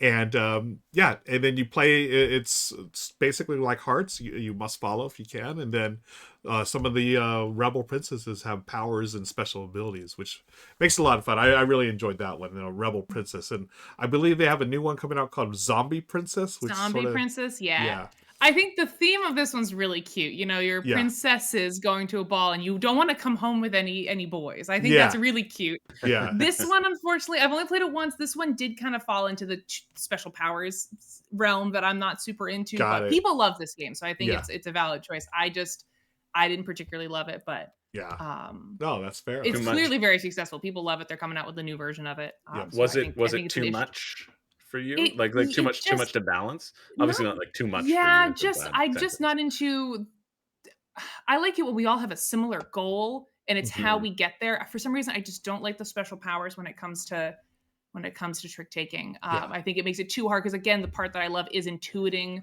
other people, and when we don't Yeah. have the same tools, I feel like I don't know. You have to really balance it really, really well, and I don't always know that that's achieved. Mhm. So, But- so with Rebel Princesses, does everybody have a set role that they start with, or is it when I play a card, I get to do the extra special It's action been a on that minute. card? Yeah, so you're Do gonna either of you get like at the start of the game you'll get I think it's 2 princess cards and you choose one for that round, okay. and then the next round after you've won, then you reset. And then Oh, do they it again. reset. So you Yeah. get something new every round. Yeah. To kind of like shake it up, and Yeah. then like the structure is similar to like Hearts and whatever. Yep, that's exactly it. And then also, I think it's a 5-round game. The 4th and 5th rounds, the scoring changes a little slightly. It has been a minute since I played, but Yeah, it does I want- change a little bit. Yeah, Yeah. Yeah. Yeah, no, that sounds cool. Yeah, Yeah. I get both. I get both feelings. I do like, again, what I like in trick taking is the same as you, Ray, that we all have the same framework and you want to anticipate Mhm. your opponent's moves. Mhm. And if the roles get too complicated, then I might bounce off that. But I also love asymmetric abilities, so I probably Yep. would Sure. enjoy it as well. Yeah. Who else has Ray, do you want to keep going on honorable mentions if you have any other ones you want to talk Yeah. about? I had Wizard and Skulking on mine as well. I Mhm. also had Tricky Kids, which is one where you are writing on a dry erase marker onto your cards to determine what numbers they are, and you have to evenly distribute. I think like 21 points total It's cute. It's a newer game by Danielle Reynolds. I don't know if I think it's published. But that one was good. I like There it that. is. Yeah, Tricky Kids is cute. And honestly, that was Pandasaurus. kind of my list. I'm picky with my trick takers, and again, we're gonna play Oh Hell 9 out of 10, 9 out of 10 times. And my family does exactly what you do, Chris, which they go is like they roll their eyes and they go like that sounds so ridiculous and blah blah blah blah blah. So I have to. It's Yeah. an uphill battle anytime I come home with something new. So that was my list. I'm pretty happy with our Nice. picks. Yeah. I didn't have anything Yeah. else that really stuck out to me. You're tricky. You're picky with your I'm trickies. very picky with my trick takers. Yes. You know, Bloody one in game I chat wa- does say that they love Sail. I heard several people mentioning Sail in chat. It's a Yeah. cooperative one, so I have not played it. But yeah, Yeah. co-op trick I didn't takers like is a it. whole other genre that I'm not the person to speak on because I don't like co-op. But Yeah. people One love I it. wanted to mention is a game that I have not played it yet, so that's why I didn't want to include in my list. But it seems like my jam. It's For Northwood. This is a solo cute. trick Solo taking trick game. taker. Yeah, which just by itself, that to me, it's like super unique, right? Who would have thought a solo trick taker? But apparently it works, and it's actually on BGA now, so I may learn on BGA. My friend Dutch Yoda actually gifted me a copy last Gen Con, and I have not played it yet. But this one looks really interesting. Just the whole, how do you play a solo trick taker, right? So looking forward Yeah, to giving that one a shot. fascinating. I've heard great things. Almost as you said that, Sean in the chat was like, "For Northwood, anybody? Bueller?" There we go. Nice, thank you, Sean. Yeah. I remember looking into this when it was way back on crowdfunding, Yep. and then it just really exploded. Yeah. It is incredible to get a solo trick taker. Like I'm always impressed by 2-player trick taking games. I'm Yep. even more impressed by solo trick taking games. Right. Like, but you're fighting off these different lords of the forest, right? You have to convince them, and then when you win them, you get to put them into your deck. I Right. think I don't know. Yeah. I've never played it. I'm not really a solo player, so Mhm. I just kind of skirted over it. But I remember reading through the rule book, and I know the appeal, and I know in my own Discord, it's had a lot of fans as Nice. well. Yeah. Yeah, Yeah, I'm looking forward to checking that one out. the one says For Northwood is back in stock on their website. Don't pay too much. Oh, nice. Okay. Uh-oh. I put in a lot of classic card games as well, and I Do it. want to talk about the classic Give us the card games. classic We can corner. talk about that after. Yeah. Because I've got a couple more. Well, Yeah. I did have Fishing on my honorable mentions that we were talking about that. Mhm. That's by the number one F boy himself, Freedom and Frieza, which I think we can get that trending. Oh yeah. I think we can get it trending. My favorite F boy. Hashtag my favorite F boy. It's Freedom and Frieza. But Fishing is really neat. I played this also at Dice Tower West, and I quite enjoyed it. It is a game where everybody starts with a trash hand because you're trash people, and then whenever you win tricks, that's great. You're gonna get points for all those cards that you won, great, and you're gonna get to use those cards that you won in subsequent rounds. So you're like, you win all you get the worst, you get the best that you won it with, fantastic. You get to keep your best cards, that's amazing. But what if you didn't win anything? Well, you don't get any points, but what you get to do is you get to draw back up from the center deck, which starts at like level 1 and goes all the way to level 5. And in that center deck are way better cards than anybody else has around the table. And so you're playing this over 8 rounds, and you're trying to basically dictate your own flow of how many cards you have won, because that determines how many cards you get to draw from the really good deck in the middle. And if you lose every hand in the first round, that's actually fantastic, because then you have an amazing hand for the second round. Except maybe it's not, because if you win every trick in the second round, then you have to work your way through all of those cards that you won before you then get to draw from the big special deck in the middle. And so it's this weird thing of like introducing more and more powerful cards. It's like everything's from like 1 to 9 at the beginning, and then there's suddenly a 10. And then there's suddenly an 11. Mhm. And then there's a card which lets you steal, which is a trump, and lets you steal a card before somebody else plays. Or there's a card that like is a bad card, is worth negative points, but it lets you steal something good from the pile and steal those points. And there's just, it's really neat in terms of the flow. I don't know like how much I like the punishment of winning early. And it feels to me like it would potentially follow a similar pattern that you need to do, and sort of a step-by-step thing that you need to do to, like, before round 7, you want to have no cards, right? So that on round 7, you've just drawn from the deck. And so you win a bunch in round 7, and then you win a bunch in round 8. And you know that you're working with the most powerful cards. And so it feels like it kind of pushes its way towards that as a flow of it versus is so I like it, but it's not wildly it's not something I would want to pull out at every time because of these big swings and because of these weird tempo shifts. But I do really enjoy it, and I love kind of what it's doing, and it's very interesting as a game. So it's something that, like, I would be very happy to play and excited to play, but I don't know where it stands, but I think it's absolutely worth an honorable mention. Um Definitely. Yeah. yeah, Cosmic Beat says I accidentally shuffled my whole deck on fishing the last round. It's like, yeah, it's Oh. also bad because, like, there's these two decks that you're keeping track of. Like, one is your deck and one's the points that you've gotten, and you don't get to shuffle it into your deck until you've Oops. gone through the whole deck. But then it's easy to get it to make mistakes with it. And then there's another one that I liked that, like, didn't really take off or hasn't really seen a life since, but I thought it was interesting. It was called Twin Palms. I did, I think, a preview of this way back. It was beach themed, and it follows the structure of Wizard and those sorts of games in terms of bidding for how many tricks you're going to win. But you play 2 cards at once, so you have like a hand of 6 cards or 8 cards, and then you will play 4 tricks out of that hand, right? But you're sort of pairing these cards together in terms of how their efficacy can be. And so if you play doubles, that's then better, and like um doubles or like suited runs style, there's a hierarchy of like the color of the cards. And so I thought it was really interesting in terms of just having a hand of cards and be like, okay, I now get to choose how these become, how these are arranged. I can have some pivot points where these cards can, yeah, see there, There you I wore are. my best Hawaiian shirt for it. I don't know if I'll show any of it at all. Is there any I of the think I game? just Okay. might be yapping. I I Well, think I have you didn't yapping up there? I didn't care to have a top down, or it might be at the beginning. I don't know. I just had some It's a cute box cover, though. Yeah. yeah, it's cute box, right? Uh, I I like, yeah, but I think it's really interesting, and was worth a shout out because it does Mhm. interesting things. I kind of got a bit stale after a while. I gave it to my parents. I ended up giving it to my parents, so it's in the George ecosystem.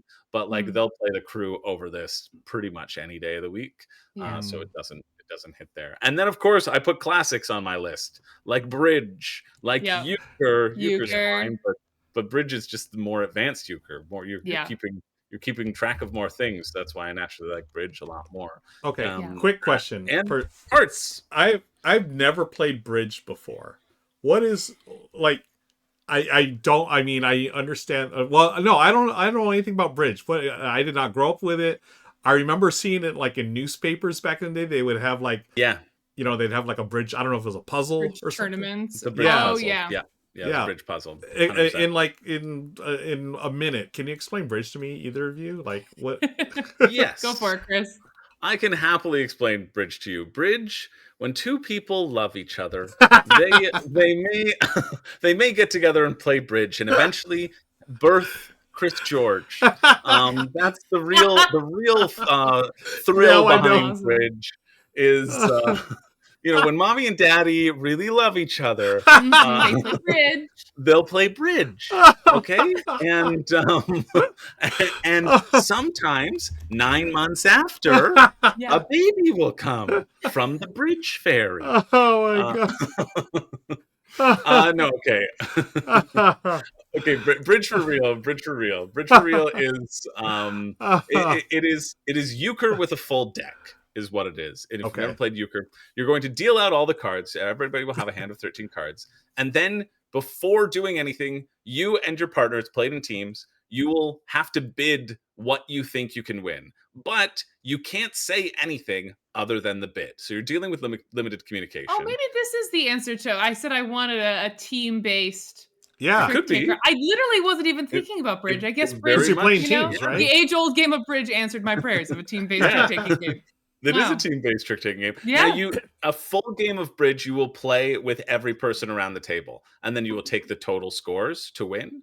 Okay. So if like the four of us are playing, including Richard, myself and Richard are partners for the first rubber, then myself and Ray are partners for the second, then myself and Ruel are partners for the third rubber. Is kind of how you play, and then you get score, like you keep your cumulative score, and then you take the total score. So whoever did the best in all of their partnerships would win. Mm. But yeah, you and your partner have to bid back and forth with each other in rising bids. So every time you try to tell each other communication, it then gets harder for you to make that bid.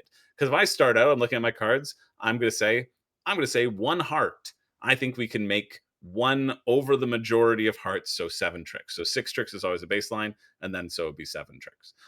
And then it might go over to my partner. Somebody might pass, and my partner might say 2 hearts. It's like, yeah, I'm kind of vibing with you. I'm kind of on your wavelength. Or my partner might say something like 2 diamonds, because they're like, I hate hearts. What about diamonds? Okay. Is essentially what that means. And then I would come back to me and I would go, 2 hearts. Like, I've got hearts. I want hearts. And then the partner goes like, 3 clubs? Like, I really hate hearts. And then I'm like, 4 hearts. We're doing hearts. That's Wow. I the don't know that I game. want to be your partner in bridge, Chris. I don't know. No, but this is all a part of the communication, because essentially what my partner is telling me is like, I have coverage for you in this suit. Great. I was looking at my hand, and actually diamonds is a really weak suit for me. So if you're telling me like your first preference is diamonds, that's fantastic for us as a partnership, because now I know that I've got hearts covered and you have diamonds covered. And then you're like, oh, I also could kind of have clubs covered. And I'm like, great. Those are my 2 weeks, and I have some good spades. I can bid accordingly, right? So it really is this communication aspect. The hard part about bridge is that there's so many conventions, and so like way back, they made it. People decided, oh, this is a limited communication game, but we're going to come up with a code for what every little bit of communication means. Oh. And then everybody came up with different codes on what these communications mean. So oftentimes, if you're like going to a community center and playing with, my grandma, when she was still here, you would be like, hey, what convention are you playing?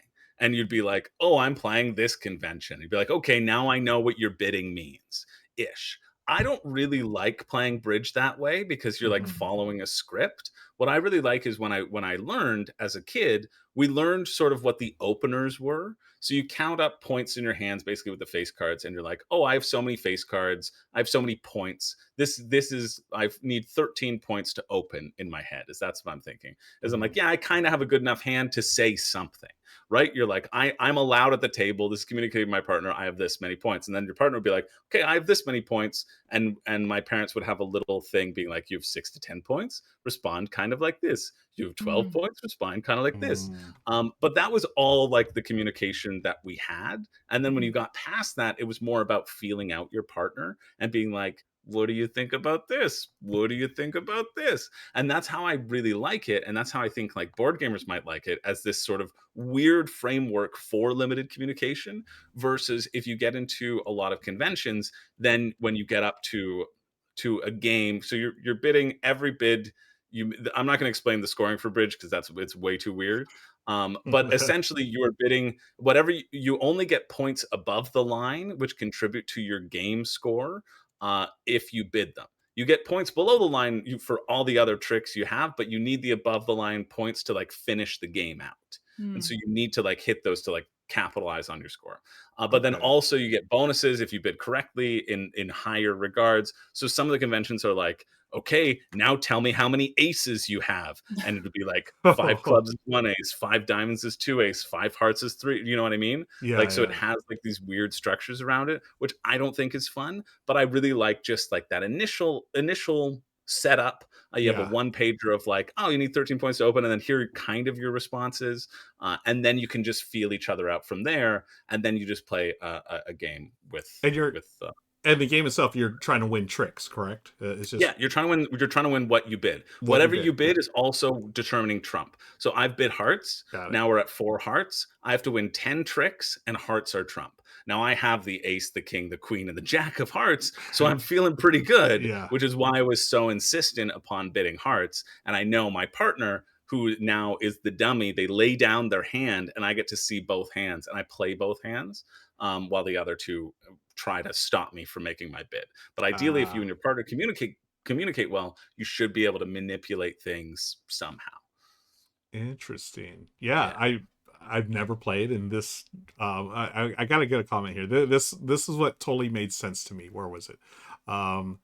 Tiffany said that The Tiffany, baseball where's your- illusion.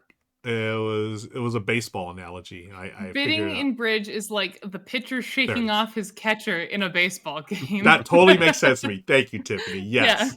That doesn't make any sense to me, but sure. Well, I Oh, think but- it was referring to the scenario where it was like you just kept going hearts and the other person's trying to help you out. Say- Sometimes say you're like, no, no, no. hearts. Yep. Yeah. Running away from someone who's trying to help you, I think, is kind of the Right. vibe. But man, I haven't played bridge since I was a very, very little kiddo. So that was actually a great reminder for me on how to play bridge. And yeah. Nice. Yeah, I was trying not to get too much in the weeds, but it's all like, it's oh, hard this is with- like this is the. 'cause Yeah. it is super complicated, and that's why so many people like euchre a lot more. Yes. Is because you just remove half the deck, you remove a lot of the Oh. bidding jargon, and you're just like, can we do it? Let's try. And euchre's also team based, isn't it? Right? Yep, euchre's team based as well. Man, I Well, guess there you some of go. the classic trick takers are team based, and I want a modern one. I want one that does some of the fun newer stuff, but is team based, because I do really like that partner communication element in euchre, which we don't play very often. But my partner's from the Midwest, so we tried for a little bit, and then we're like, nah, we're going back to how this was cute. We're done with this now. John Tripp says Yokai Septet is also a great partnership. Oh yeah. Ooh. That's a Has anybody here terrific played it? trick I taking haven't game. played it. Yeah. I feel like Ruel's played it. I have played it. Yeah, Yokai. Yeah. I actually played it at Dice Tower West. Not this year, but last year, I think. Monique and Naveen from Before You Play, they're huge fans of this. They're the ones that taught me this. Yes, but Right. Ray, I you remember definitely saying check that. that one out. Yokai Septet. Okay, I'm getting a couple games after this show. I'm very Same. excited. Sweet. Cool. Yeah. One thing I wanted to note as well, Yeah. Tiffany talked about, I suspect trick-taking game fans are aware of the Portland Game Collective website. I was not, so this is new to me. Lots of trick-taking games there, including some harder to find imports that ship from Oregon. So portlandgamecollective.bigcartel.com. So I'll be checking that out. Thank you, Tiffany. Sweet.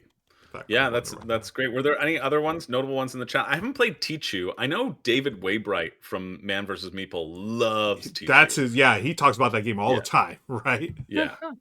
I don't think I have not played it either. either. Yeah. No, I haven't played it. I remember talking to him at WSBG when he was there for a couple of years. We were like, we should play Tichu, and I was like, I want to play Tichu with you, and then it just never happened. Yeah. Um, One What game other that's ones on were my mentioned? shelf of opportunity I've always want to play is this one, Brian Boru, the High King of Ireland. Oh, This yes. uses trick taking in, I believe, area control on a board. So that's why I'm curious about this one. So, Cool. yeah, I have no idea. Yes, I I've have a copy seen that of one. it. I've never played it though. Yeah, but it does use trick taking here, and it's going to help you gain control throughout different parts of Ireland back in the day. So that one looks pretty cool to me. I hope to get to the table one day.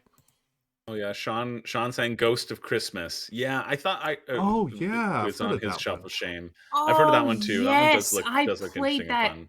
ages ago. I don't really remember, but yes, Yeah.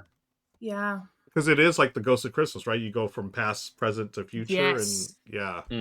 Yeah. Oh, that reminds me. Oh my god, that just unlocked part of my brain. Time Chasers is a weird trick.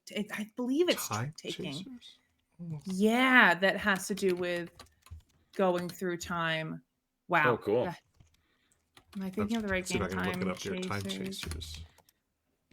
It's not Does coming anybody up. in the chat know Time Chasers? Oh, Time, Chase. or maybe Sorry, Time Chase. Just Time Time Chase. Chase. Time Chase. Yeah, the Chasers come Yes. later. You Yes, are the of Chasers. course. But you gotta I've not chase played the this time. one. Yeah, I've not so heard yes. of this one. Time Chase. This one I remember was super weird, but it was a little too much. But yeah, you're going back and forth to the past, present, future, and like changing what tricks are trump and how you win tricks and stuff. It was a little too much, but it was Yeah. that just reminded me of the idea of going through time Neat. and trick taking Nice. games. But Cool. Have either of you played Panda Spin? I saw that was referenced earlier in the chat. I have Mhm. not, but a lot of people are talking about that game. I have not very played that heavy. one. Oh, Yeah. really? It's very heavy. Yeah, I believe I haven't actually played it. Hmm. But I remember learning about it like last Spiel because it was one of the big games releasing at Spiel, and I was learning about it, being like, oh, it's a new trick taker, and I just was Well, I was hearing someone just was describe like- that game, and I just went, that's gonna be too much. It's cool because the cards they flip and they turn over, and you can change their suit. But it right. read I to looked me into like it this. was gonna be the type of game that I don't like with trick taking, where it's just Yeah. you're Yeah. obfuscating the core too much. It's hard to predict. But if anyone in I chat has think- actually played it, I might be wrong. No, I think I had that similar experience. Now that I see it, I remember reading through the rule book for like crowdfunding countdown, Mhm. and I also was like, yeah, cool. Just felt like a little bit too much for me. I had the same vibe as you, right? Yeah, But I haven't played it. So they're saying it's a card shedding game with Card double-ended shedding, yeah. cards. Yeah. which is different. Yes. We could do top 10 card shedding games because it's Yeah. different. I love card Concept. shedding games. Yeah. I think I think we're good. I think we should I wrap think we're things good. up here. I think we got everything. we got a lot of trick taking games here, We folks. and- talked about every trick taker. yeah. every single one one. that's ever Every single one that's And ever if- existed. If it wasn't on this And we list, talked well, about how to play bridge, so I feel like it's Yes, been a I successful learned about episode. bridge. Guess what? I It's know not now here. that when two people get together, they form a bridge, and then Chris Yeah. George pops out 9 9 months And months then later. later, and then Chris you George get a might baby. pop out. There you go. Friends, if you're watching this on the YouTube VOD, drop in the comments below your favorite trick takers. Let us know what we missed. And we want to thank everyone here for joining us. Chris, any final thoughts? Ray, any final thoughts? I'll leave it up to you two before we get out of here. Ray, you got any final thoughts? Chris, you got any final thoughts? Well, I got some final thoughts. I want to talk. If you're looking for a good, I just want to talk. I want to talk. Do No, it. my final thoughts are this. One, I'm really interested to see what little trick takers Bezier will come out with over the next 5 years. 'Cause I Yes. just feel like that's gonna happen and it's gonna be great. And speaking of great companies, I also want to give a shout out to Bad Comet once again for Shallow Sea. If you're interested, if you're like Richard and you're like, hey, I hate trick takers, or if you love trick takers, guess what? Shallow Sea is the game for you because they There you sponsored go. this R&R show. I think Bad Comet is again a really great company with exceptional production quality as well, and you saw it there on Royal's table. And so I just wanted to give them a shout out before we leave, saying thanks for sponsoring this episode of the show. Yeah. Thank you so much, friends, for watching. And until next time, we'll say so long. Take care. Bye-bye.